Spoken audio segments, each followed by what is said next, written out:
Hello students, this is doctor Nupur. इस video में अपन start करने जा रहे हैं एक नया chapter that is the cell cycle and the cell division. As we know, cell division is a very important process for all the living organisms. सभी living organisms के लिए ये बहुत इंपॉर्टेंट प्रोसेस है। जब सेल डिवाइड करता है उस दौरान होता है डीएनए का डुप्लीकेशन और सेल ग्रोथ भी देखने को मिलती है। अब सेल साइकिल बेसिकली है क्या? सेल साइकिल जो है, cell cycle is a programmed cyclic changes taking place in a cell during which the cell duplicates its genome. What is genome? Genome किसे कहते हैं हम? Genome is the haploid number of the chromosome. Okay, so it duplicates its genome and synthesize other constituents of the cell.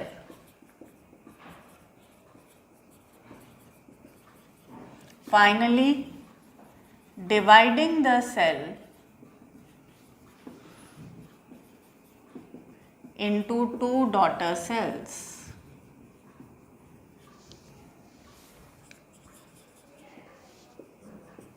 Clear? अब cell cycle का जो duration होता है वो अलग अलग ऑर्गेनिजम्स में वो वेरी करता है। So the duration of cell cycle varies in different organisms. अगर हम ह्यूमन बींग्स की बात करें तो सेल डिवाइड एवरी 24 आवर्स, और अगर हम यीस्ट की बात करें जो कि यूनिसेलुलर फंजाई है उसके अंदर सेल डिवाइड करेगा every 90 minutes. So duration of the cell cycle varies in different organisms. In humans cell divides every 24 hours, and in yeast, that is a unicellular fungi, cell divides every 90 minutes. Clear? अब जब हम cell cycle की बात करते हैं तो इसके अंदर मेनली दो फेजेस देखने को मिलते हैं। एक होता है इंटरफेस और एक होता है M phase, that is the dividing phase. Interphase जो होता है it consist of more than 95% of the cell cycle। तो अगर हम बात करें सेल साइकिल की तो cell cycle mainly consist of two phases, that is the interphase. Interphase is also known as the non-dividing phase.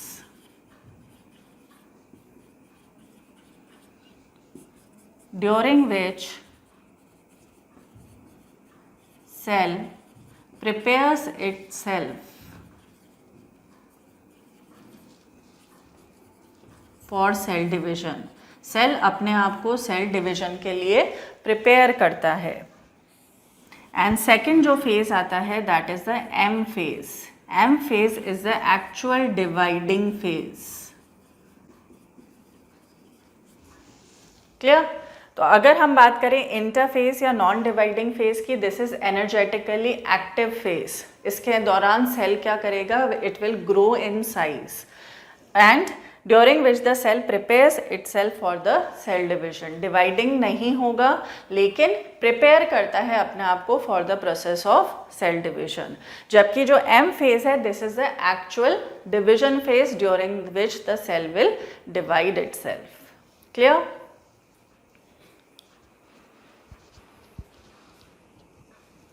Late us study the cell cycle in detail. Cell cycle में जैसा मैंने आपको बताया दो main phases देखने को मिलते हैं। एक होता है interface which is the non dividing phase. Non dividing phase जो है इसके अंदर सेल अपने आप को डिवीजन के लिए प्रिपेयर करता है। It will grow in size and it is energetically active phase. अगर हम बात करें एम फेज, तो एम फेज के अंदर जो होगा actual division of the cell will take place. Clear? तो यहाँ पर आप देख सकते हैं सेल साइकिल के अंदर मैंने दो फेजेस बनाए हैं। One is the interface, more than 95% of the cell cycle is occupied by the interphase. This interphase is further divided into three phases, that is G1 phase, S phase and the G2 phase. अब interface के अलावा second phase कौन सा है? That is the M phase और the dividing phase.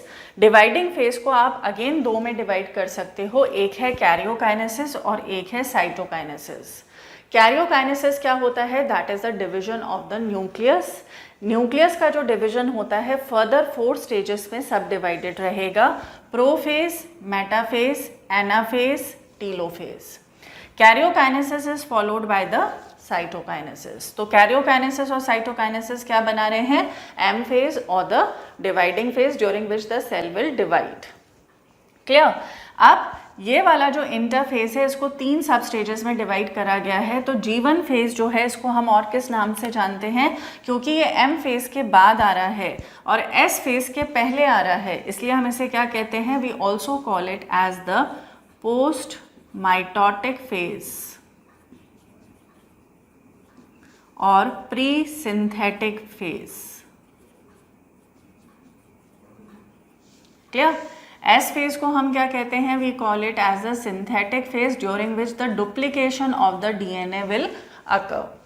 Now G2 phase क्या है? G2 phase किसके बाद आ रहा है? एस फेज के बाद आ रहा है और एम फेज के पहले आ रहा है, तो इसको हम क्या कहेंगे? We also call it as the post synthetic phase और pre mitotic phase.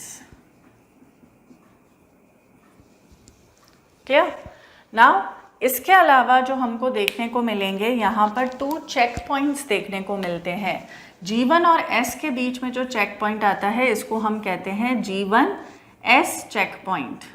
G1S check point ये मेजर चेक पॉइंट है। चेक पॉइंट जो होता है बेसिकली एनर्जी रिक्वायरमेंट्स वगैरह चेक करता है कि सब सही चल रहा है कि नहीं चल रहा है। अगर everything is okay then only it will proceed to the next step. Clear? एक और चेक पॉइंट आता है that is between the G2 and M phase और इस चेक पॉइंट को हम क्या कहते हैं? G2M check point. क्लियर? तो चेक पॉइंट्स की बात हो गई, इंटरफेज और उसके स्टेजेस की बात हो गई, एम फेज की बात हो गई। एक और फेज आता है यहाँ पर that is known as the G0 phase, जिसे हम क्या कहते हैं? क्विसेंट फेज भी कहते हैं। G0 फेज की अगर हम बात करें तो इस दौरान जो सेल है वो क्या रहेगा? मेटाबॉलिकली एक्टिव रहता है लेकिन प्रोलिफरेट नहीं करता, मतलब डिवाइड नहीं करेगा। It withdraws itself from the cell cycle या सेल साइकिल को सस्पेंड करके बाहर आ जाता है। कुछ सेल्स हमारी बॉडी में कभी डिवाइड नहीं करते, जैसे कि neurons, nerve cells, heart cells, brain cells. वो कौन सी स्टेज में रहते हैं? G0 फेज में रहते हैं। लेकिन अगर ज़रूरत पड़े तो they can again enter the cell cycle and they can divide if required to do so. Clear? तो ये हो गया G0 phase. So this was all about the cell cycle. इसके जो हैं डिटेल्स अपन देख लेते हैं।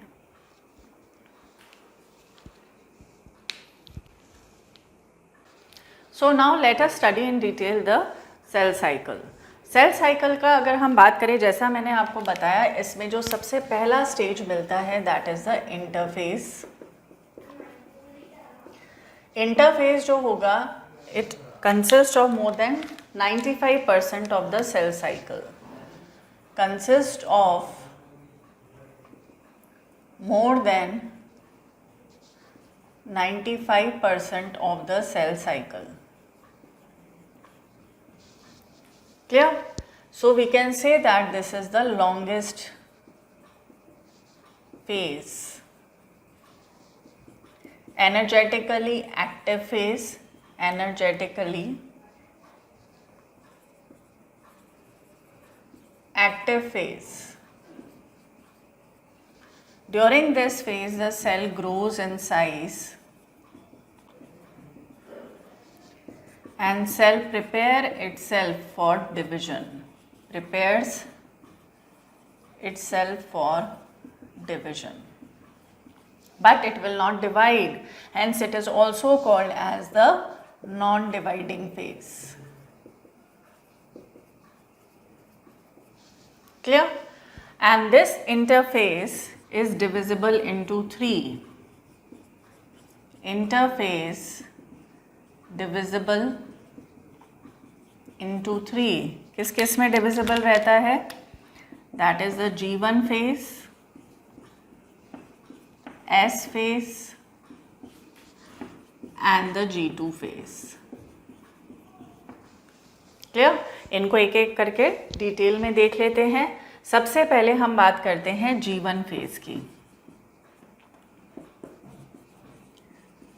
G1 फेज की अगर हम बात करें तो इस दौरान कुछ चेंजेस देखने को मिलते हैं सेल के अंदर. अगर हम बात करें सेल की तो इसके दौरान क्या होगा? Cell will grows in size.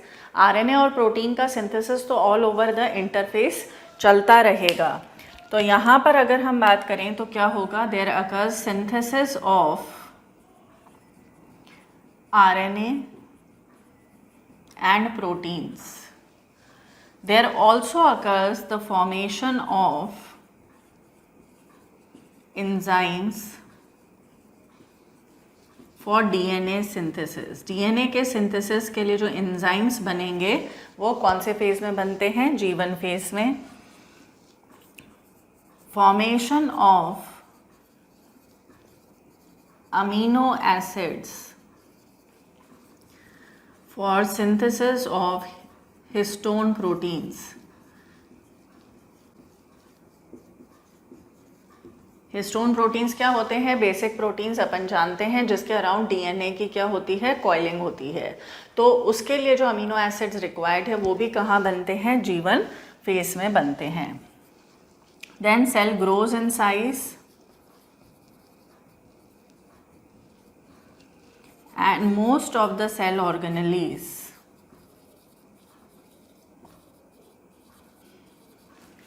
duplicates in this phase. जितनी भी सेल ऑर्गेनलीज हैं वो कौन से फेज में डुप्लीकेट करती हैं? In the G1 phase. Clear? Except 3, that is mitochondria, chloroplast and Golgi, वो करेंगे G2 फेज में डुप्लीकेट. उसके अलावा जितनी ऑर्गेनलीज हैं वो कब डुप्लीकेट करती हैं? During the G1 phase. Then अपन देखते हैं नेक्स्ट जो आएगा that is the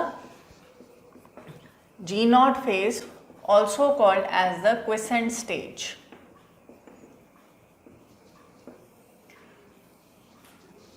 quiescent stage की जब हम बात करते हैं तो इसके अंदर जो सेल्स होंगे बेसिकली वो क्या हैं? मेटाबॉलिकली एक्टिव हैं, but they have withdrawn themselves from the cell cycle.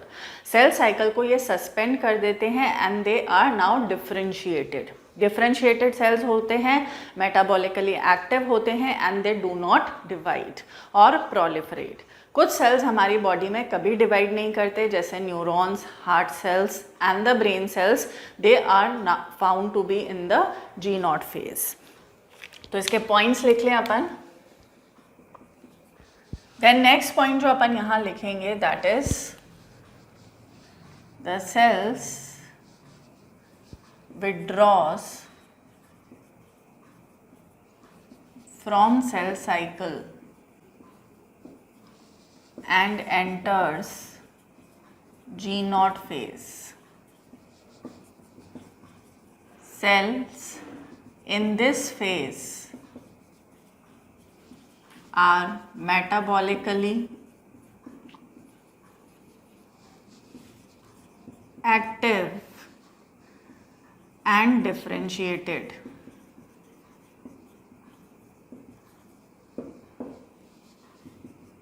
They do not proliferate. Proliferate मतलब डिवाइड नहीं करेंगे, but they can enter the cell cycle whenever required to do so. वैसे तो ये डिवाइड नहीं करते हैं, लेकिन जब ज़रूरत पड़ती है तो they can again enter the cell cycle. Okay, and then they can show the cell division. So this was all about the G0 phase.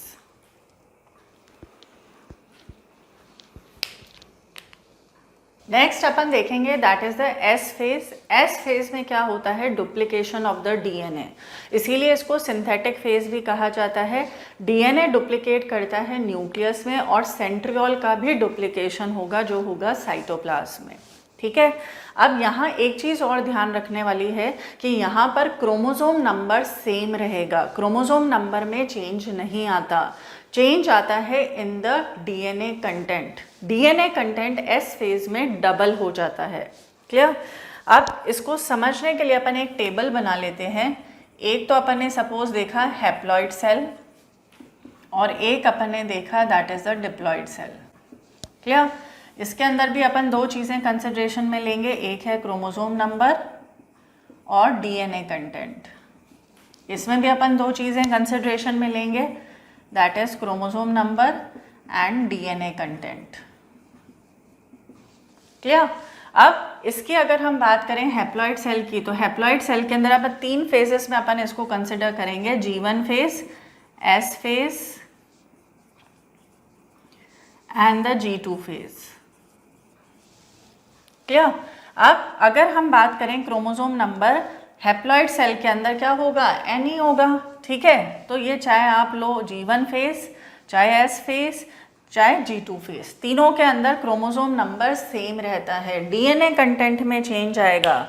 DNA content suppose G1 phase में क्या है? अगर हम बात करते हैं हैप्लॉइड सेल की तो C है. इसको रिप्रेजेंट करते हैं अपन C से. ठीक है. डीएनए कंटेंट को यहाँ C है तो S फेज में क्या हो जाएगा? 2C और G2 फेज में भी क्या रहेगा? 2C. क्लियर. तो ये चीज़ आपको ध्यान रखनी है. इस पे क्वेश्चंस बनते हैं. डिप्लॉइड सेल की अगर हम बात करें तो डिप्लॉइड सेल है तो डिप्लॉइड मतलब क्या होता है? 2n, 2 sets of chromosome. Haploid मतलब क्या होगा? Half the set of chromosome. ठीक है. तो यहाँ पर कितने क्रोमोसोम्स देखने को मिलेंगे? 2n. Whether it is G1 phase, S phase or the G2 phase. There is no change in the number of the chromosome. Chromosome number will remain the same. Change आता है DNA content में. DNA content यहाँ पर suppose क्या है? Diploid cell है तो इधर क्या मिलेगा? In case of G1 phase it is 2C. ठीक है. क्योंकि diploid है ये तो 2C मिलेगा और S phase में क्या हो जाएगा? डबल. तो यहाँ भी 4C मिलेगा और G2 के अंदर भी क्या मिलेगा? 4C मिलेगा. Is that clear. तो ये चीज़ आपको ध्यान रखनी है. क्रोमोसोम नंबर सेम रहता है. डीएनए कंटेंट में चेंज आता है. डीएनए कंटेंट क्या हो जाता है? एस फेज में डबल हो जाता है. नाउ नेक्स्ट जो आते हैं अपन that is the third one, G2 phase. अब G2 फेज के क्या क्या कैरेक्टरिस्टिक हैं? Synthesis of RNA and protein तो चल ही रहा है. Synthesis of RNA and protein तो चल ही रहा है ओवरऑल इंटरफेस में.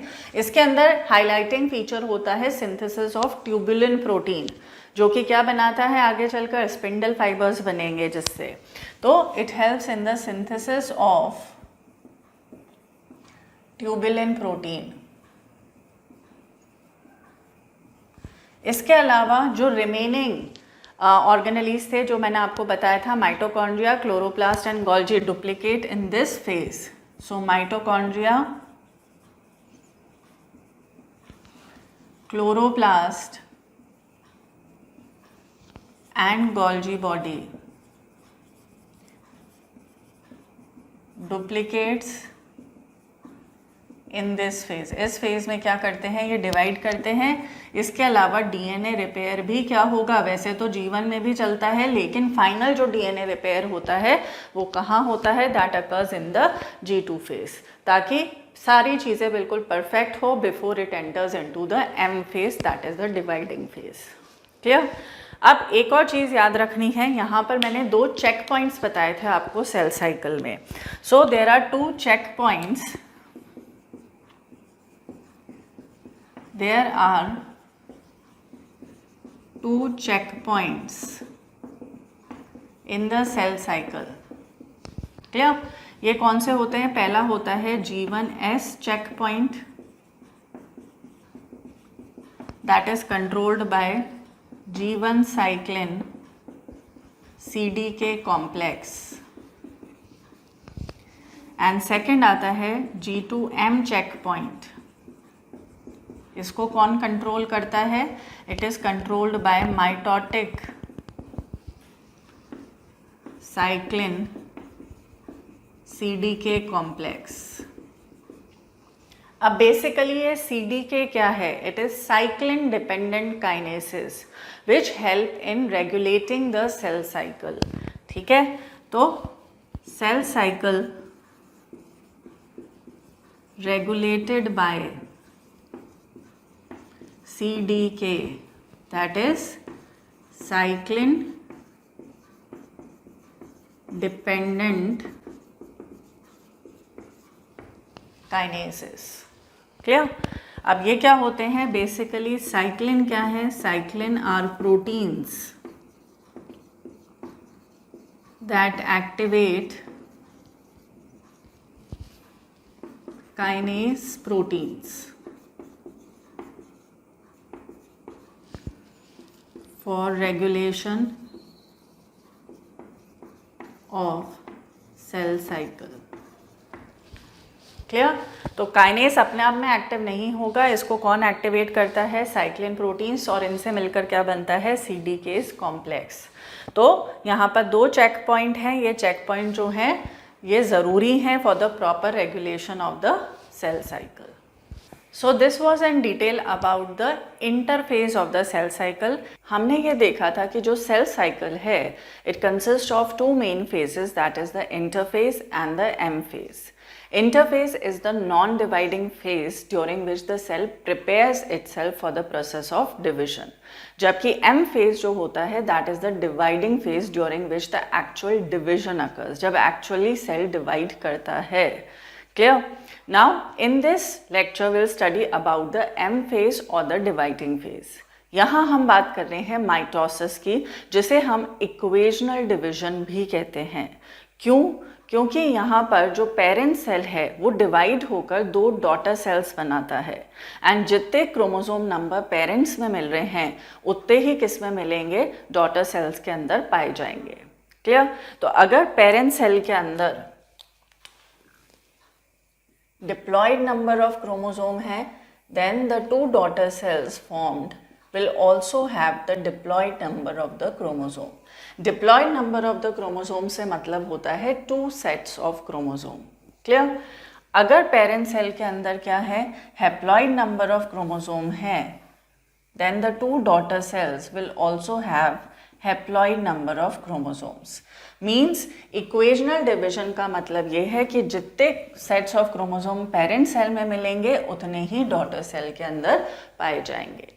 अब हम बात करें माइटोसिस की, तो जो माइटोसिस की प्रोसेस है it is divided into two main phases. Mitosis is divided into two main phases. First one is the karyokinesis and the second one is cytokinesis। Karyokinesis का मतलब होता है division of the nucleus. Division of the nucleus, whereas cytokinesis refers to the division of the cytoplasm, finally dividing the cell into two daughter cell। Clear? अब ये जो division of the nucleus है it is further divided into four stages. First one is, let us mark it as first and second. Now there are four stages of karyokinesis. First is the prophase, second is metaphase, then anaphase, and last one is the telophase। Clear? Cytokinesis की जब हम बात करते हैं it starts at late anaphase।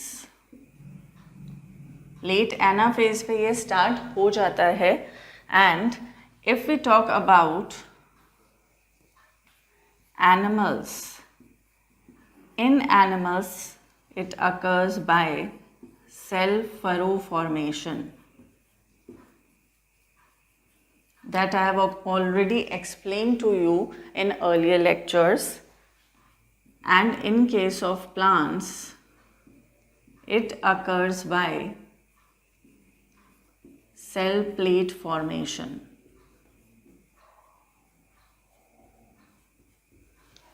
Clear? This I have explained to you when I have discussed the differences between the plant and the animal cell. यहाँ पर cell furrow formation के through cytokinesis होगा, जिसके अंदर contractile ring बनती है, which is formed by the actin and myosin proteins. Clear? And finally the cell will divide into two. But if we talk about the plants, here the cell plate formation occurs, that is phragmoplast बनता है by means of the Golgi vesicles, microtubules and the ER fragments. So finally the cell wall will be laid down and the cell will divide into the two daughter cells. Clear?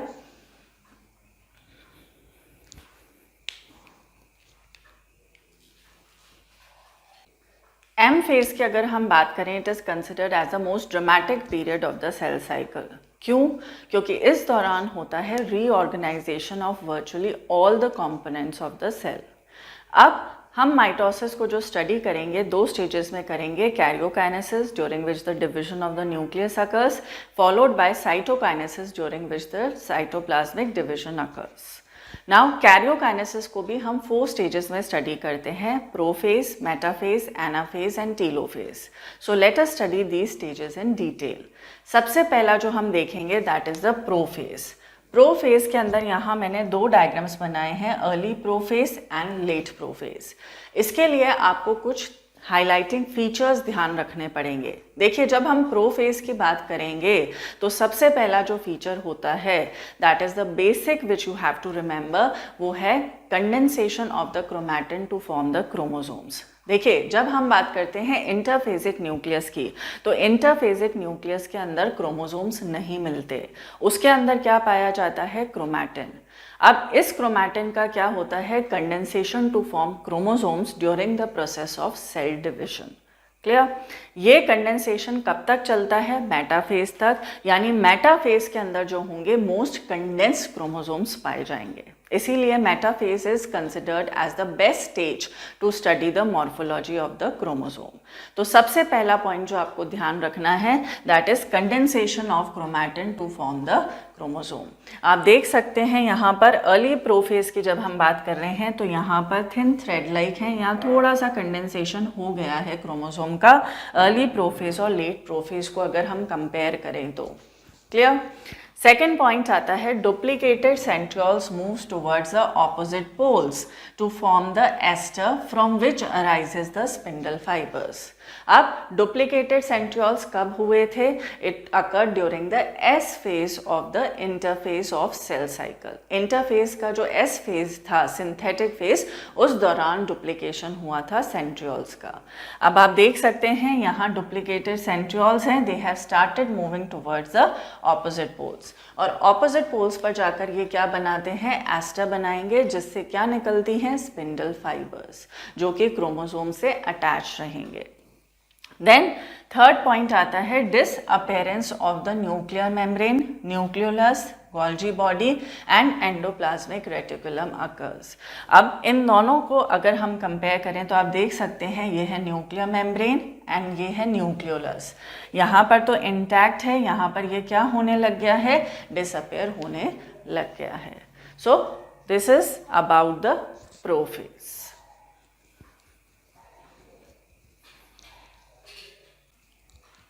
Prophase के बाद metaphase stage पढ़ने से पहले हम एक और stage पढ़ेंगे that is the प्रोमेटाफेज. प्रोमेटाफेज जो होता है it is a transition stage between the prophase and the metaphase. यहाँ पर जो भी इवेंट्स प्रोफेज के दौरान हो रहे थे वो यहाँ कंप्लीट हो चुके हैं ड्यूरिंग द प्रोमेटाफेज। यहाँ मैंने इसका डायग्राम बनाया, आप देख सकते हैं। सबसे पहला जो इवेंट था that was the condensation of chromatin to form the chromosome, वो यहाँ पर चलता रहेगा, वो अभी कंप्लीट नहीं हुआ है क्योंकि मोस्ट कंडेंस क्रोमोसोम्स कहाँ मिलते हैं, during the metaphase. Clear. Second आता है centrioles reach opposite poles aster formed from which spindle fibres have arisen. अब अपन प्रोफेज के अंदर क्या बोल रहे थे कि जो सेंट्रियोल्स हैं, duplicated centrioles, they will move towards the opposite poles. तो यहाँ पर ये ऑपोजिट पोल्स पे पहुंच चुके हैं। क्लियर। वहां पर मैंने कहा था एस्टर बनेगा और एस्टर से स्पिंडल फाइबर्स निकलेंगे। यहाँ पर एस्टर बन चुका है, एस्टर हैज फॉर्म्ड, और एस्टर से स्पिंडल फाइबर्स भी निकल चुके हैं जो कि डुप्लीकेटेड क्रोमोसोम से अटैच्ड हैं। फिर वहाँ हमने बोला था न्यूक्लियर मेम्ब्रेन, न्यूक्लियोलस वगैरह क्या होगा, डिसअपियर होगा।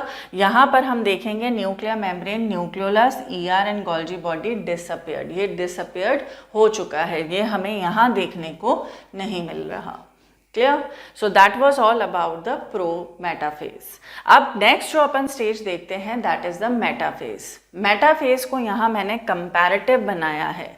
आप यहाँ देख सकते हैं प्रोमेटाफेज के अंदर जो है क्रोमोसोम्स जो हैं स्पिंडल फाइबर्स से अटैच तो हैं लेकिन ऊपर नीचे की तरफ अरेंज हैं। ठीक है। यहाँ पर आप देखें मेटाफेज के अंदर जो हैं they are aligned during the metaphase and this plate is known as the metaphagic plate. This plate is known as metaphagic plate. Clear. और ये क्रोमोसोम्स इस टाइप से अलाइंड होते हैं कि इनका जो सबका सेंट्रोमियर है वो एक सीधी रेखा में देखने को मिलेगा। और आर्म्स कहाँ मिलते हैं, टुवर्ड्स द पोल्स। ये वाले आर्म्स इस पोल की तरफ हैं, ये वाले आर्म्स इस पोल की तरफ हैं। आइए देखें detail structure of the metaphasic chromosome.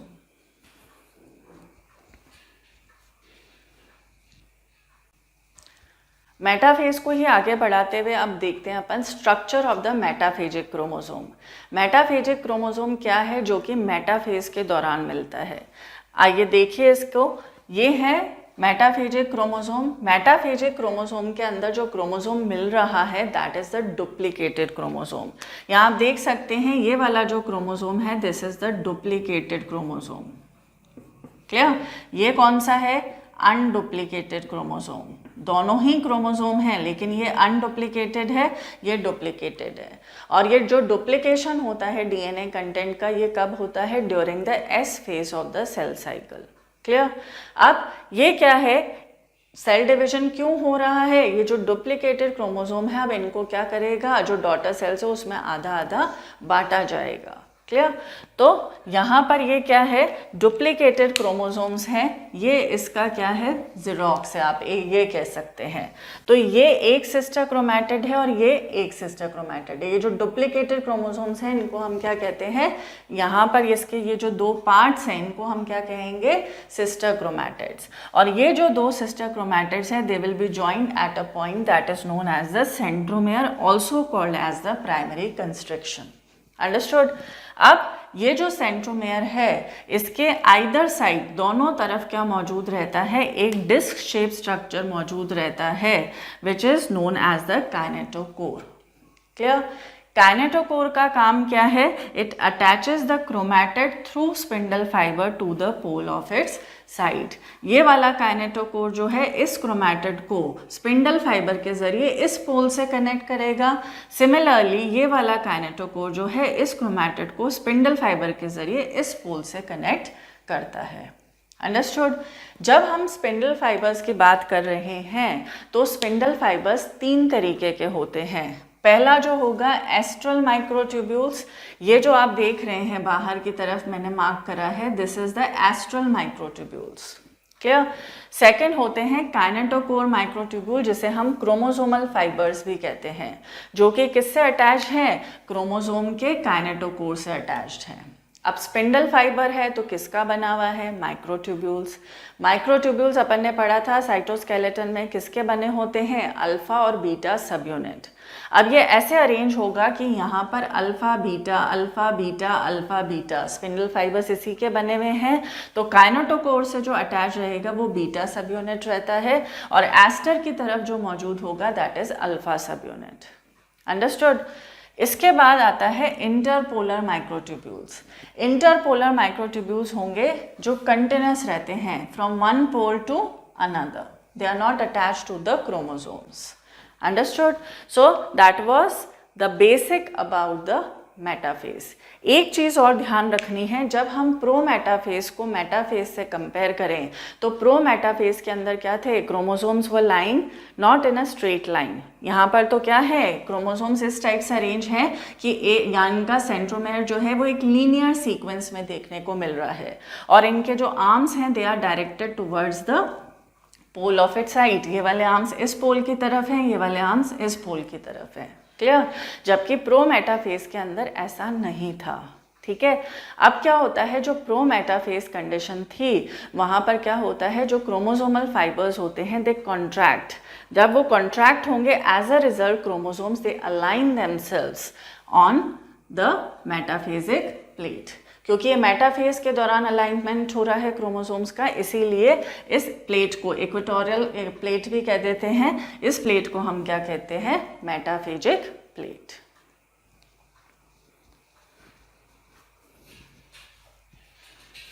After metaphase we will now study about the anaphase. Anaphase के कुछ हाइलाइटिंग फीचर्स हैं, आइए पढ़ें इनके बारे में। पहला जो आता है that is the best stage to study the shape of the chromosome. देखिए, जब हम मॉर्फोलॉजी की बात करते हैं तो बेस्ट स्टेज क्या था स्टडी करने के लिए? That was the metaphase. लेकिन जब हम बात करते हैं शेप ऑफ द क्रोमोसोम की स्पेसिफिकली तो anaphase is the best stage. इस दौरान जो होते हैं chromatids they can be V shaped, L shaped, I shaped और J shaped depending upon the position of the centromere. Clear?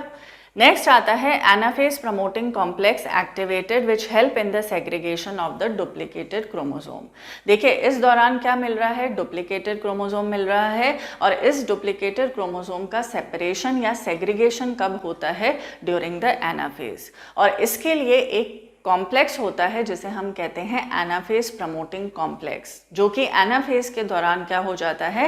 Activate हो जाता है। और ये क्या करेगा? ये जो duplicated, this is the duplicated chromosome, ये डुप्लीकेटेड क्रोमोसोम में ये क्या है? Sister chromatids. क्लियर? तो ये सिस्टर क्रोमैटिड्स को सेपरेट करेगा by the splitting of the centromere. Centromere को क्या कर देता है? स्प्लिट कर देता है। एज अ रिजल्ट जो दो सिस्टर क्रोमैटिड्स हैं वो सेपरेट हो गए। अब ये जो दो सिस्टर क्रोमैटिड्स हैं now they will represent the chromosome. ठीक है, they will represent the daughter chromosomes of the future daughter nuclei. Clear? अब ये जो सिस्टर क्रोमैटिड्स हैं ये सेपरेट हो गए हैं और इस दौरान क्या होगा? अभी मैंने बताया आपको कि क्या होता है? शॉर्टनिंग। कैसे होंगे ये separate? By the shortening of the microtubules. कौन से माइक्रोट्यूब्यूल्स? Kinetochore microtubules. मैंने आपको बताया था कि ये जो माइक्रोट्यूब्यूल्स हैं ये किसके बने हुए हैं? Alpha beta alpha beta alpha beta सब यूनिट के। क्लियर? यहाँ जो काइनेटोकोर से अटैच रहता है वो कौन सा सब यूनिट रहता है? बीटा सब यूनिट। अब क्या होता है? धीरे धीरे ये सब यूनिट्स क्या होंगे? हटने लग जाएंगे, जिसे हम कहते हैं डीपॉलीमराइजेशन। क्लियर? तो जब ये सब यूनिट्स हटने लग जाएंगे यहाँ से तो एज अ रिजल्ट ये क्रोमोसोमल फाइबर क्या होता जाएगा? शॉर्टन होता जाएगा। ठीक है, तो एनाफेज को भी हम दो सब स्टेजेस में डिवाइड करते हैं, anaphase A and anaphase B. Anaphase A के दौरान क्या होगा? Shortening of the chromosomal fibres और एनाफेज बी के दौरान क्या होगा? Moving away of the spindle. Spindle जो होगा it will move away. Clear? तो ये कैसे होगा move away? By the help of the interpolar fibres. Interpolar fibres जो होते हैं वो स्लाइड कर जाते हैं, जिसकी वजह से जो दोनों स्पिंडल पोल्स हैं they will move away. Clear? और यहाँ पर आप देख सकते हैं जो साइटोकाइनेसिस है वो इनिशिएट हो चुका है। Understood? Now let us read these points. Centromere splits. Each chromatid now represents daughter chromosome of the future daughter nuclei. Each chromosome move towards the opposite poles by depolymerization of the spindle fibers. अभी मैंने बताया spindle fibers क्या होते जाएंगे, shorten होते जाएंगे. shorten कब होंगे, जब वहाँ से वो सब यूनिट हटते जाएंगे. सब यूनिट का जुड़ना क्या होता है, polymerization, और जब हटना क्या होता है, depolymerization. तो depolymerization होता जाता है तो फाइबर्स छोटे होते जाएंगे और जो क्रोमैटिड है या जो अब क्रोमोसोम कहलाता है that will start moving towards the pole with centromere leading and arms trailing behind. आप देख सकते हैं सेंट्रोमेयर आगे आगे चल रहा है और आर्म्स क्या है, पीछे पीछे ट्रेल कर रहे हैं.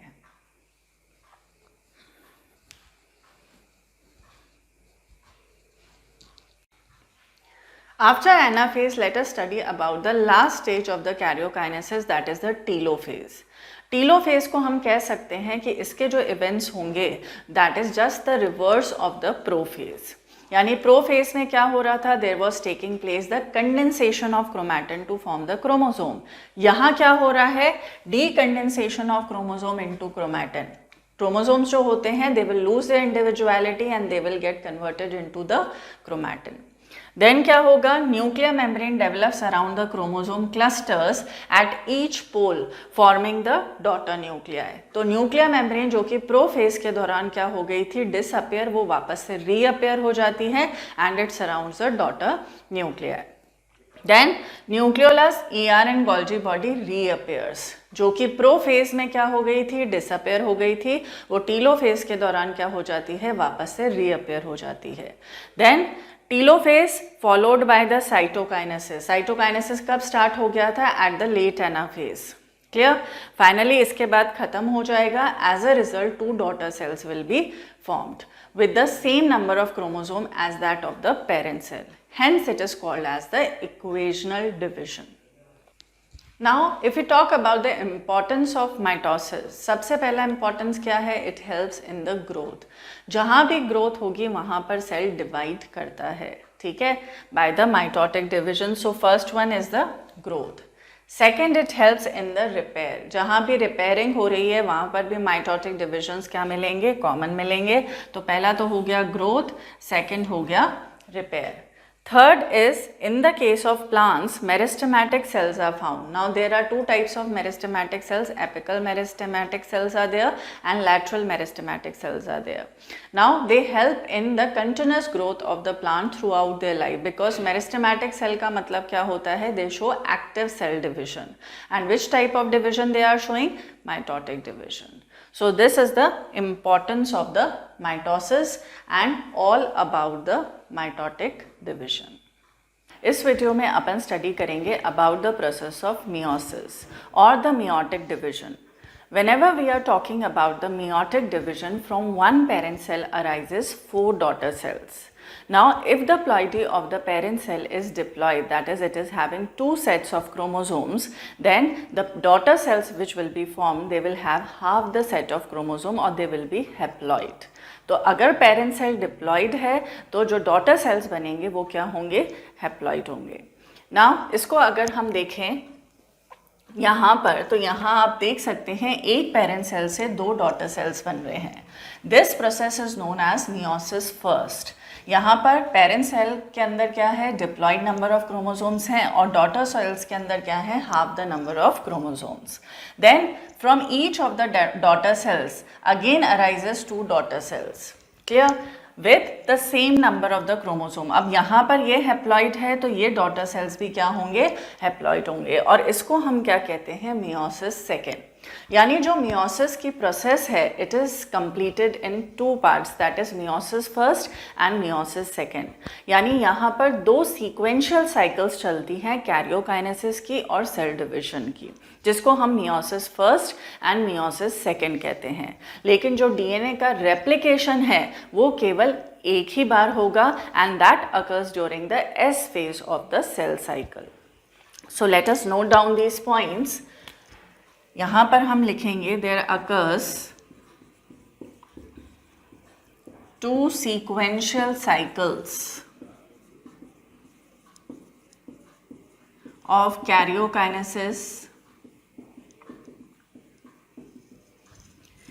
and cell division,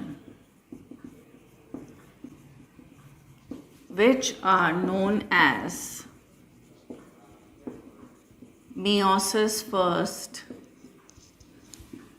and meiosis second. But only single cycle of DNA replication occurs और कब होता है? During the S phase of the cell cycle. Clear? Now ये तो आपको बेसिक पता चल गया. अब हम बात करते हैं meiosis first and meiosis second की.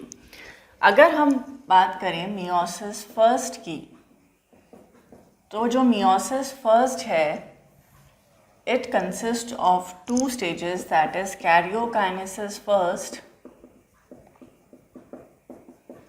And cytokinesis first. क्योंकि कोई भी डिवीजन हो, कैरियोकाइनेसिस यानी division of the nucleus will take place, which will be followed by the division of the cytoplasm, that is cytokinesis. Now karyokinesis consists of 4 stages, that is prophase first, metaphase first, anaphase first and telophase first. यहाँ पर भी जो सबसे longest phase माना जाता है, that is the prophase first, because it itself consist of further 5 stages. इसके अंदर भी 5 फेजेस देखने को मिलेंगे, जिन्हें हम क्या कहते हैं? Leptotene, zygotene, pachytene, diplotene and dikinesis.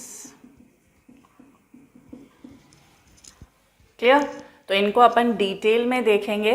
So this was about the karyokinesis first. Karyokinesis first will be followed by cytokinesis first. Now second जो स्टेज आता है, that is the meiosis second. Meiosis second. Meiosis second के अंदर भी 2 stages देखने को मिलेंगी, that is karyokinesis second and cytokinesis second. Clear? Karyokinesis again divided into 4 stages, that is prophase second, metaphase second, anaphase second and telophase second. Clear? So after karyokinesis there will occur cytokinesis second, and as a result 4 daughter cells will be produced. Now in between meiosis first and meiosis 2 there is a stage that is known as interkinesis. इन दोनों के बीच में जो stage आता है, that is known as interkinesis. It is short lived और of short duration, जिसके अंदर जो डेफिशिएंट मटेरियल्स हैं उनका सिंथेसिस होता है, लेकिन डीएनए का डुप्लीकेशन नहीं होगा. ठीक है, वो एक ही बार होता है, and that occurs during the S phase of the cell cycle.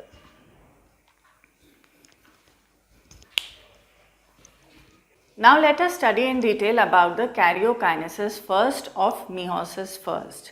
Karyokinesis first को, जैसा मैंने आपको बताया, अलग अलग फेजेस के अंदर अपन पढ़ेंगे. Prophase first, metaphase first, anaphase first and telophase first. सबसे पहले जो अपन देख रहे हैं, that is the prophase first. Prophase first को लॉन्गेस्ट फेज माना जाता है ऑफ कैरियोकाइनेसिस फर्स्ट. तो इसे हम कह सकते हैं कि प्रोफेज फर्स्ट क्या है? It is the longest phase of karyokinesis first, because इसको भी हम फर्दर 5 फेजेस के अंदर स्टडी करते हैं. पहला है leptotene, zygotene, pachytene, diplotene and then is the diakinesis. Clear? अब हर एक स्टेज का अपना कुछ हाईलाइटिंग फीचर है, इस पे बहुत क्वेश्चंस बनते हैं, मैच द फॉलोइंग्स पे भी आ जाते हैं, डायरेक्ट क्वेश्चंस भी आ जाते हैं, so you have to remember this. Leptotene का जो हाईलाइटिंग फीचर है that is the bouquet stage. इस दौरान जो क्रोमोसोम्स हैं, ये मैंने यहाँ डायग्राम भी बना रखा है लेप्टोटीन का, आप देख सकते हैं यहाँ पर, this is the nuclear membrane and this is the nucleolus. ठीक है, न्यूक्लियर मेम्ब्रेन के अंदर जितने भी क्रोमोसोम्स हैं they are converging towards a one point, एक पॉइंट की तरफ कन्वर्ज होते हैं near the centriole, this is the duplicated centriole, इसकी तरफ कन्वर्ज हो रहे हैं और बुके जैसी यानी गुलदस्ते जैसी संरचना बनाते हैं, एक स्ट्रक्चर बनाते हैं, इसीलिए हम इसे क्या कहते हैं, bouquet stage. So will call it as the bouquet stage, जो किसका हाईलाइटिंग फीचर है, लेप्टोटीन का।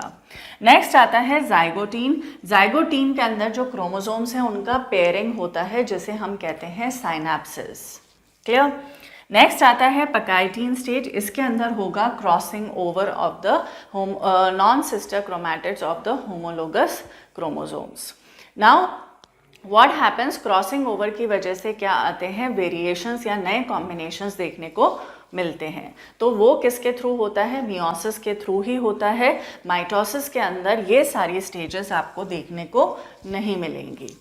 नेक्स्ट आता है डिप्लोटीन, इसके अंदर एक एक्स शेप स्ट्रक्चर देखने को मिलता है जिसे हम कहते हैं कियास्मेटा। एंड डाइकाइनेसिस के अंदर होगा कियास्मेटा का terminalisation. Will study these things in detail one by one. Now leptotene का मैं बात कर रही थी, तो लेप्टोटीन के अंदर मैंने आपको बताया कि इस दौरान क्या होता है कि बुके स्टेज देखने को मिलेगा। अब अगर आपको याद हो, प्रो फेज की हम बात करते हैं, नॉर्मल बेसिक आपको जो फीचर्स हैं ध्यान रखने हैं वो सेम रहते हैं। प्रो फेज की जब हम बात करें तो सबसे पहला इंपॉर्टेंट फीचर मैंने आपको बताती हूँ, that is the condensation of chromatin to form the chromosome. Understood?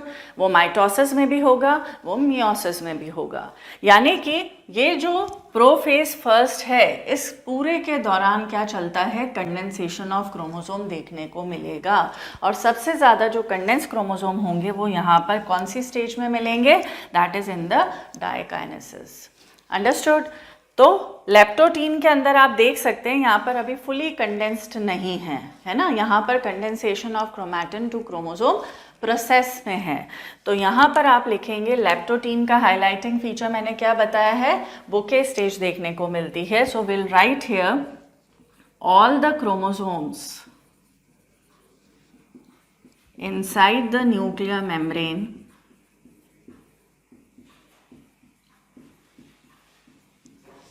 converge towards one point near the centriole, forming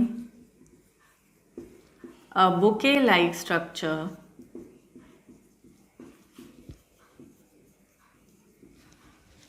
hence called as bouquet stage. इसलिए स्टेज को हम क्या कह देते हैं, बुके स्टेज कह देते हैं।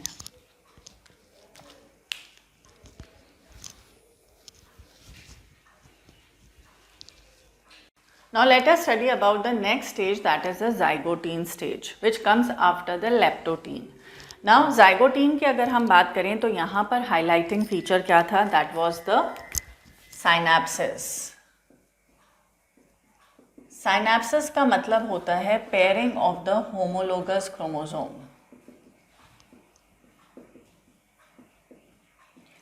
Now what do you mean by homologous chromosome? Homologous chromosome जो होता है basically it is the zygotic pair of chromosome, जिसमें एक मैटरनल होता है और एक पैटर्नल होता है, एक मदर से आता है और एक फादर से आता है। तो one paternal one maternal, that is a homologous chromosome. इसका क्या होता है, यहाँ पर पेयरिंग देखने को मिलता है and this pairing is precise and accurate. Pairing is precise and accurate. यहाँ पर हम देख सकते हैं, यहाँ पर आप एक कंसिडर कर लीजिए, ब्लू वाला पैटर्नल है, रेड वाला मैटर्नल है, तो यहाँ पर पेयर बन गया है इनका, ठीक है, and this is known as synapsis. Clear. जब साइनेप्सिस होता है इसके दौरान ही क्या बनता है, एक कॉम्प्लेक्स बनता है जिसे हम कहते हैं synaptonemal complex. So there also occurs formation of synaptonemal complex. Now what is the synaptonemal complex? Basically synaptonemal complex जो है ये synapses को stabilize करने के लिए होता है. So it is formed to stabilize the pairing of homologous chromosome. अब साइनेप्टोनेमल कॉम्प्लेक्स अगर हम देखें तो इसका स्ट्रक्चर कुछ ऐसा देखने को मिलेगा। This is the paternal chromosome and this is the maternal chromosome.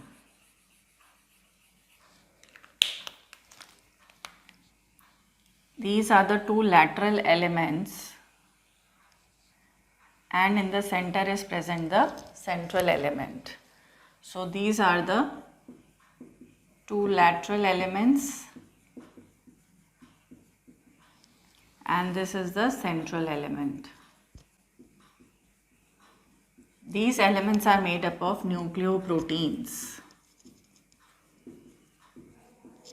दोनों ही एलिमेंट्स चाहे लैटरल हो चाहे सेंट्रल हो न्यूक्लियोप्रोटीन्स के बने होते हैं। अब ये जो पेयरिंग होती है बहुत ज़्यादा प्रिसाइज होती है, it occurs in a zipper like fashion like this. Clear. तो इस टाइप से पूरा पेयरिंग देखने को मिलेगा। Clear. So that is known as the साइनेप्टोनेमल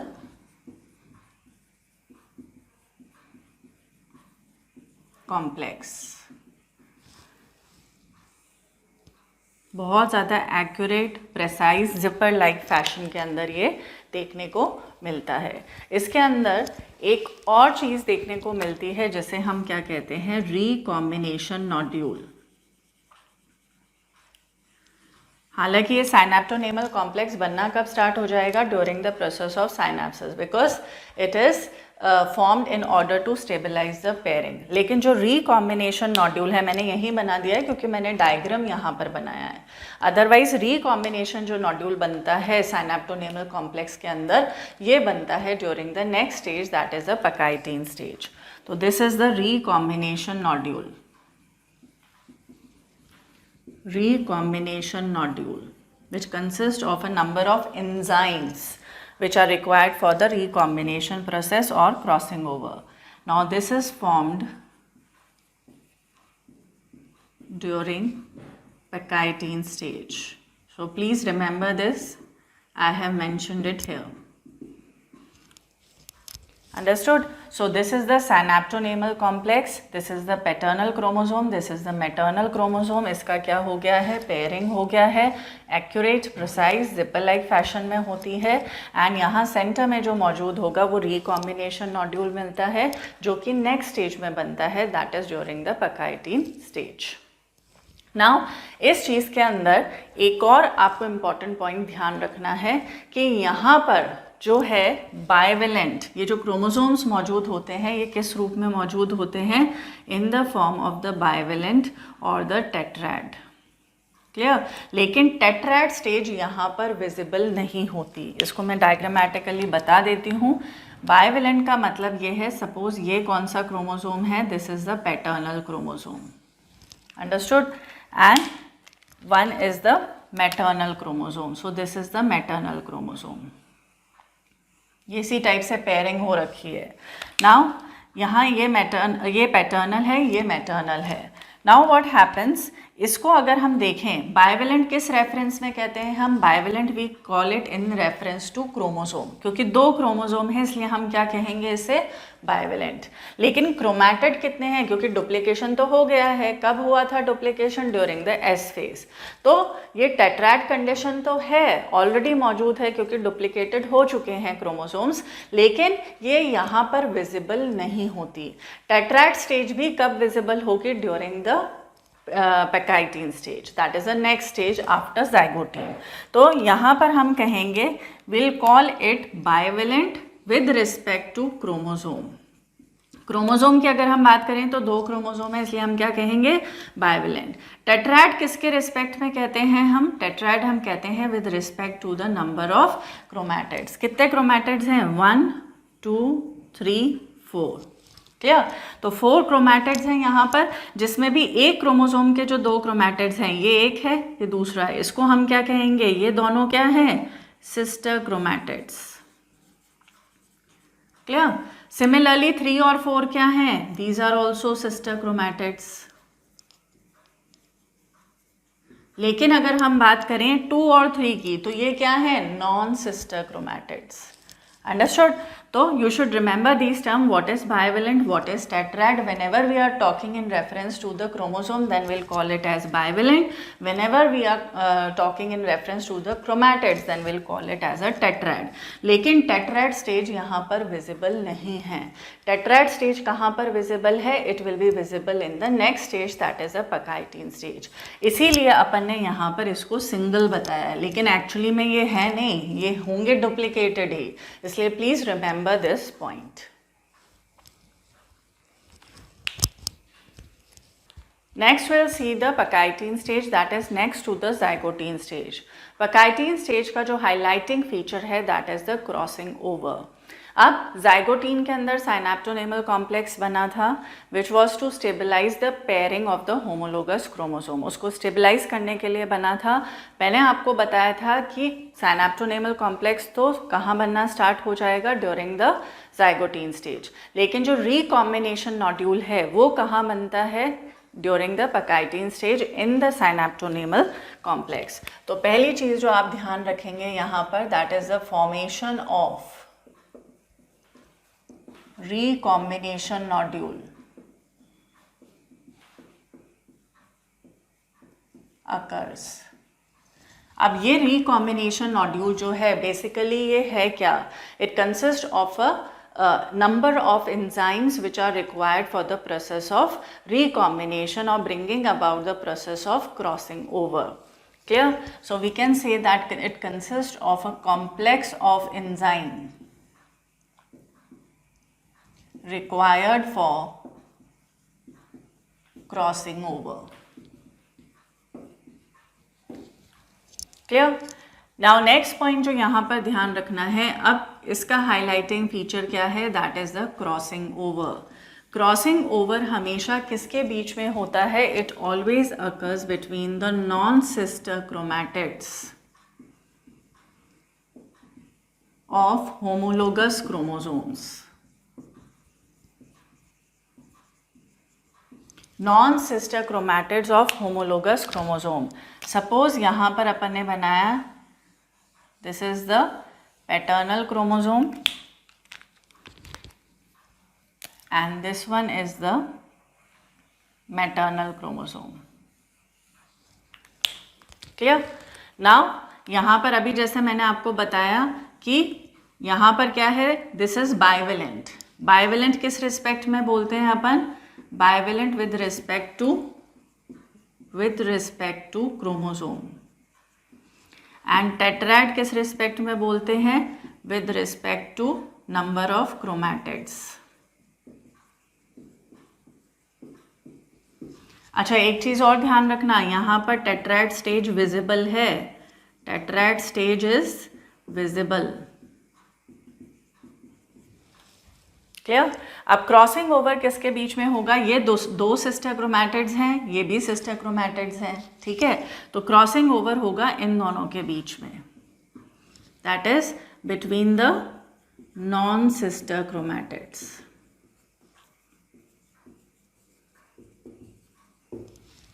understood. तो ये चीज़ आपको ध्यान रखनी है, क्रॉसिंग ओवर कहाँ होता है, non sister chromatid of homologous chromosome. This is homologous chromosome, paired chromosome. इनके नॉन सिस्टर क्रोमैटिड के बीच में क्या देखने को मिलेगा, क्रॉसिंग ओवर देखने को मिलेगा।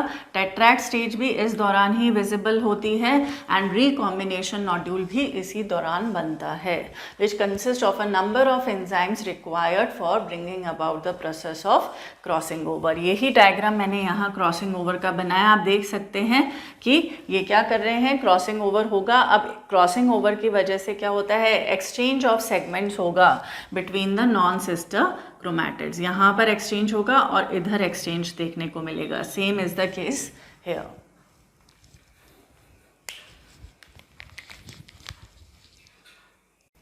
Next to the pachytene stage is the diplotene stage.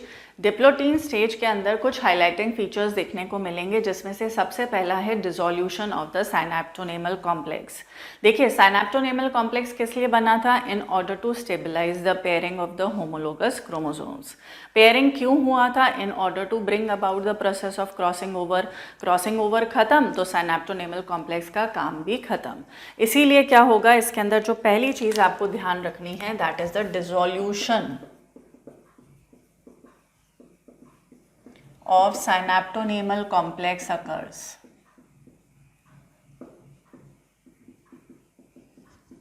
साइनैप्टोनेमल complex जो है वो क्या हो जाएगा, डिसॉल्व हो जाएगा। सेकेंड चीज़ जो आपको ध्यान रखनी है कि अब क्रॉसिंग ओवर हो गया है तो जो पेयर्ड क्रोमोसोम्स थे, जो पेयर्ड होमोलोगस क्रोमोसोम्स थे, now they will start separating from each other except at the point of cross overs. जैसे यहाँ एक्सचेंज हुआ है तो ये पॉइंट ऑफ क्रॉस ओवर रहेगा और ये जो एक्स शेप स्ट्रक्चर होता है, यहाँ पर एक्सचेंज हो गया, इसका सेगमेंट इधर चला गया, इसका सेगमेंट टूट के इधर जुड़ गया। ठीक है, जैसा कि आप यहाँ देख सकते हैं, यहाँ रेड के साथ ब्लू आ गया है और ब्लू के साथ रेड आ गया है, तो क्रॉसिंग ओवर हो गया है and now they will start separating from each other except at these X shape structures which are the point of cross overs. इनको हम क्या कहते हैं, we call it as the chiasmata. Clear? So now we'll write here the paired homologous chromosomes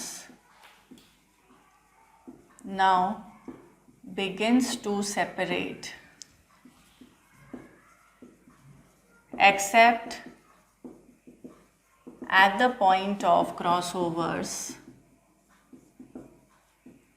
और ये point of cross overs जो हैं किस रूप से दिखते हैं, X shape structures are known as chiasmata.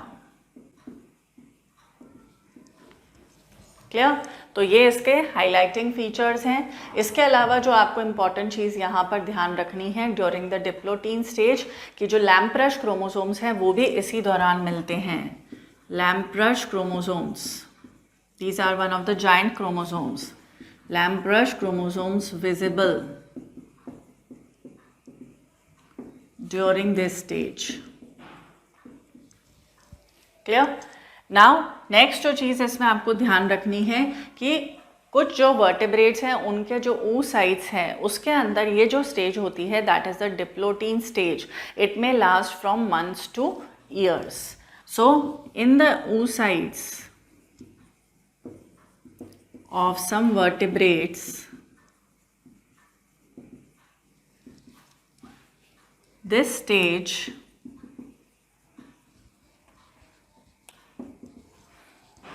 may last from months to years.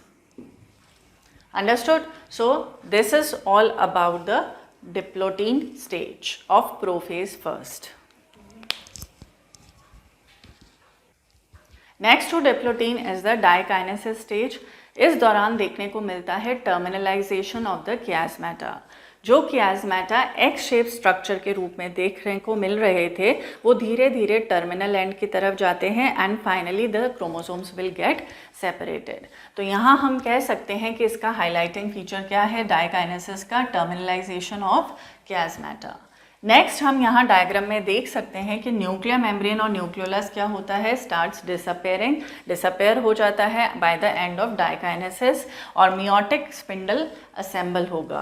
क्योंकि आप देख सकते हैं यहाँ पर सेंट्रियोल कहाँ है, they are moving towards the opposite poles and we can say that diakinesis because it is the last stage of the prophase first, hence it is a transition to the metaphase.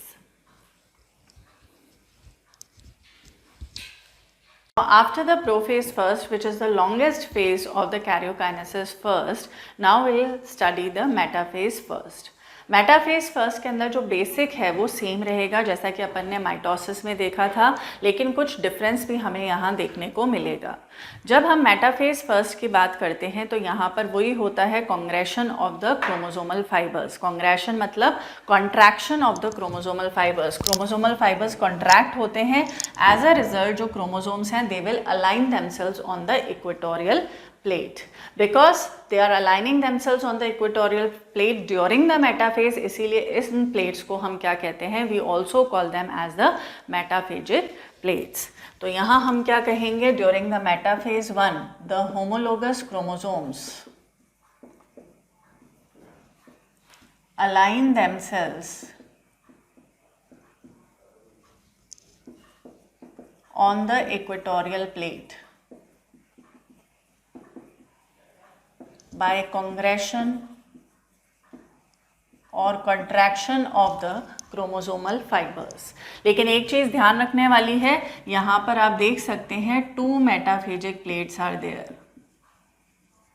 2 metaphagic plates are there, while in case of mitosis there was only 1 metaphasic plate. After metaphase we'll proceed to the next step, that is the anaphase first. Anaphase first जो है इसके दौरान क्या होता है, आप देख सकते हैं यहाँ पर जो होमोलोगस क्रोमोसोम्स थे they will separate from each other. लेकिन एक और चीज़ यहाँ पर ध्यान रखने वाली है, दैट इज़ ये जो सिस्टर क्रोमैटिड्स हैं वो सेपरेट नहीं हुए हैं। क्यों? क्योंकि यहाँ पर सेंट्रोमेयर का डिविजन नहीं होता। ठीक है, तो यहाँ आप हाईलाइटिंग फीचर्स लिखेंगे, that is the homologous chromosomes segregate but the sister chromatids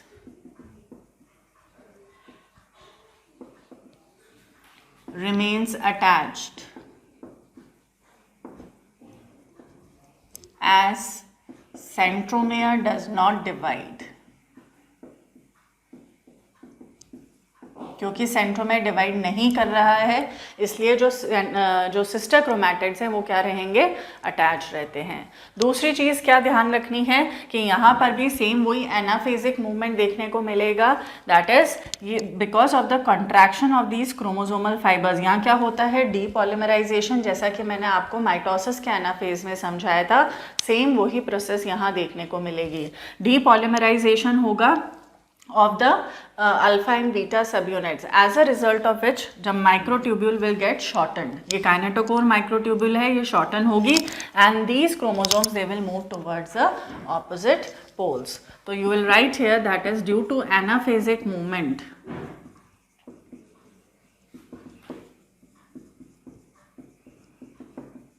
these homologous chromosomes moves towards the opposite poles। One more thing which you have to remember here is that it is an energy requiring process, इसीलिए anaphase के दौरान जो है ATPs consume होते हैं। So next to the anaphase first is the telophase first stage। Telophase मैंने जैसा आपको बताया कि प्रोफेज के जो हैं जस्ट रिवर्स इवेंट्स यहाँ देखने को मिलते हैं, यानी कि यहाँ पर क्या होगा, जो न्यूक्लियर मेम्ब्रेन है, nuclear membrane and the nucleolus reappears and nucleolus reappears. अब यहाँ पर हम ये नहीं कह सकते कि क्रोमोसोम्स जो हैं वो फुल्ली जो हैं डीकंडेंस होकर क्रोमैटिन मटेरियल बना लेंगे जैसा कि इंटरफेजिक न्यूक्लियस में मिलता है, क्योंकि अभी इसको सेकेंड स्टेज में भी एंटर करना है, that is a meiosis second. तो यहाँ हम कह सकते हैं कि chromosomes shows some dispersion but do not reach the extremely extended stage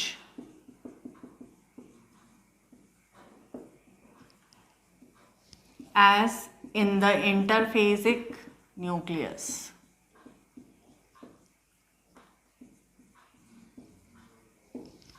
clear? तो यहाँ पर बिल्कुल एक्सट्रीमली एक्सटेंडेड स्टेज के रूप में तो नहीं मिलते हैं, मगर हाँ कुछ हद तक ये डिस्पर्जन शो करते हैं. So that was about the telophase first. This telophase first is followed by the cytokinesis, as a result of which the dyad of cells is formed, means two cells will be formed. So this is known as dyad of cells. So this was about the meiosis first.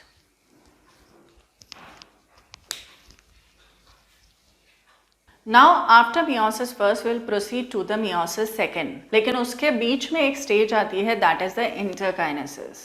Interkinesis बहुत ही short lived या short duration की stage है, जिसके दौरान synthesis होता है deficient material का. जिस भी मटेरियल की डेफिशिएंसी होगी उसका सिंथेसिस देखने को मिलेगा. लेकिन एक चीज़ ध्यान रखने वाली है कि यहाँ पर डीएनए का डुप्लीकेशन नहीं होता, क्योंकि डीएनए का डुप्लीकेशन केवल एक ही बार होता है, that is during the S phase of the cell cycle. Now after interkinesis meiosis second proceed होता है. मियोसिस सेकेंड के अंदर भी दो स्टेजेस देखने को मिलेंगे, that is the karyokinesis second and cytokinesis second.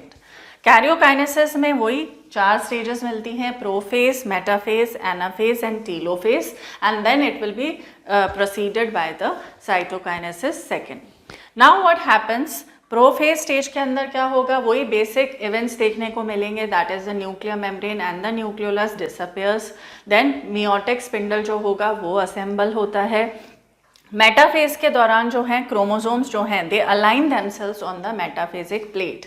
यहाँ आप देख सकते हैं एक ही मेटाफेजिक प्लेट देखने को मिलेगा. Clear. Now after the metaphase there is the anaphase. Anaphase के दौरान जो है क्या होता है, सेंट्रोमेयर डिवाइड करता है. अब जैसा कि हमने देखा था मियोसिस फर्स्ट के अंदर जो एनाफेज फर्स्ट था, वहाँ पर जो है होमोलोगस क्रोमोसोम का सेग्रीगेशन होता है, लेकिन सेंट्रोमेयर डिवाइड नहीं करते. होमोलोगस क्रोमोसोम्स के जो सिस्टर क्रोमैटिड्स थे वो एक दूसरे से अटैच्ड रहते हैं. क्लियर. यहाँ पर क्या हो रहा है, इनका सेग्रीगेशन होगा, as a result of which telophase will take place, and telophase के बाद आता है साइटोकाइनेसिस सेकेंड, और उसके रिजल्टेंट क्या बनते हैं, टेट्राड ऑफ सेल्स, यानी 4 सेल्स बनेंगे. नाउ वहाँ पर जो मियोसिस फर्स्ट के अंदर जो डायड ऑफ सेल्स बना था, यानी जो 2 सेल्स बने थे, each of the cell will enter into the meiosis second, and as a result क्या बन रहा है, टेट्राड ऑफ सेल्स, यानी 4 सेल्स देखने को मिल रहे हैं. क्लियर. अब माइटोसिस की अगर हम बात करें तो वहाँ पर एक पेरेंट सेल से 2 डॉटर सेल्स बनते थे, which was having the same ploidy as that of the parent cell. यहाँ पर मियोसिस के अंदर एक पेरेंट सेल से 4 डॉटर सेल्स बनेंगे, having half the ploidy of the parent cell. और यहाँ पर जो है, यहाँ पर आप देख सकते हैं जो 4 सेल्स बन रहे हैं ये एग्जैक्टली सिमिलर नहीं होंगे, इनके अंदर वेरिएशंस भी आते हैं because of the crossing over taking place during the process of meiosis first. Clear? तो यहाँ पर हम लिख सकते हैं कि importance of meiosis की अगर हम बात करें तो सबसे पहला जो important feature है that is it will produce the variation as a result of the crossing over. और second जो feature आता है that is it helps to maintain the chromosome number. Helps to maintain chromosome number, क्योंकि जब भी sexual reproduction होता है organisms के अंदर तो उस दौरान 2 फीचर्स देखने को मिलते हैं. एक तो होता है फॉर्मेशन ऑफ गैमीट्स, और एक होता है fusion of gametes. Clear. 2 events देखने को मिलेंगे. फॉर्मेशन ऑफ गैमीट्स जो है किसके थ्रू होता है, by the process of meiosis, and fusion of gametes जो होगा that occurs during the process of fertilisation.